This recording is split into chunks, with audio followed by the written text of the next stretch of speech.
وَلْتَكُنْ مِنْكُمْ أُمَّةٌ يَدْعُونَ إِلَى الْخَيْرِ وَيَأْمُرُونَ بِالْمَعْرُوفِ وَيَنْهَوْنَ عَنِ الْمُنْكَرِ وَأُولَئِكَ هُمُ الْمُفْلِحُونَ.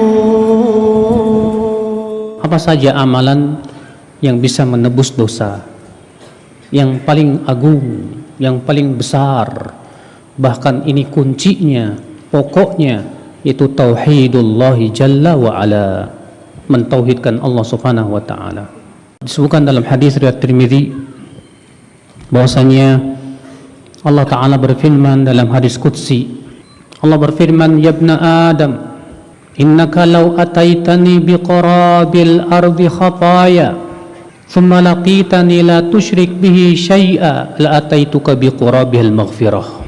Wahai anak Adam, sesungguhnya engkau bila datang kepadaku membawa dosa sepenuh bumi, bayangkan, kemudian engkau bertemu denganku, yaitu meninggal dalam keadaan engkau tidak mempersekutukan aku sedikit pun juga, maka aku akan datang kepadamu dengan membawa ampunan sepenuh bumi juga.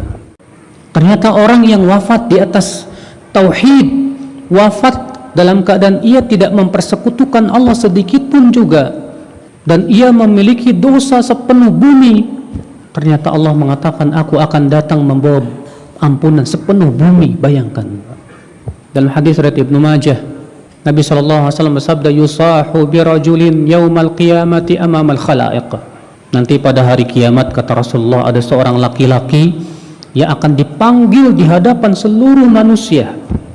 Fatu'radu lahu tis'atun wa tis'una sijillan. Lalu kemudian akan ditampakkan kepadanya 99 catatan.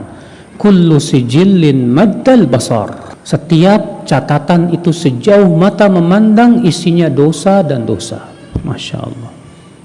Lalu Allah berfirman kepada si hamba ini, atunkiru hadha, hai hambaku, apakah engkau mengingkari dosa-dosamu yang banyak ini? Si hamba berkata, la ya Rabb, tidak ya Allah. Allah berfirman lagi, adzalamatka katabatul hafizun, apakah malaikat yang mencatat amalmu telah menzalimi kamu? Maka si hamba ini berkata, la ya Rabb. Lalu Allah berfirman lagi, alaka udhur, atau kamu punya udhur? Si hamba kembali berkata, la ya Rabb, tidak ya Allah. Ini si hamba sudah yakin akan dilemparkan ke dalam api neraka. Maka Allah berfirman, bala innalaka indana hasanah. Ya, engkau memiliki satu kebaikan di sisi kami. Fatukhraju lahu bitaqah. Lalu dikeluarkanlah, kata Rasulullah, sebuah kartu. Kartu itu bertuliskan asyhadu an la ilaha illallah. Si hamba ini rupanya sewaktu hidupnya tidak pernah mempersekutukan Allah subhanahu wa ta'ala. Si hamba ini berkata, ya Rabb, ma'adil bitaqa binisbati litilka sijillat. Ya Rabb, apa hebatnya satu kartu yang kecil ini dibandingkan 99 catatan, setiap catatannya sejauh mata memandang. Allah berfirman, innaka la tudzam, kamu tidak akan dizalimi. Lalu dibawakanlah timbangan, disimpan 99 catatan itu dalam satu neraca. Dan satu kartu yang bertuliskan asyhadu an la ilaha illallah disimpan dalam neraca yang satunya lagi. Apa yang terjadi, Pak? Fatashatis sijillat, 99 catatan itu menjadi ringan. Wasaqulatil bitaqah, dan kartu la ilaha illallah itu menjadi berat. Maka Allah pun mengampuni dosa-dosa dia. Luar biasa.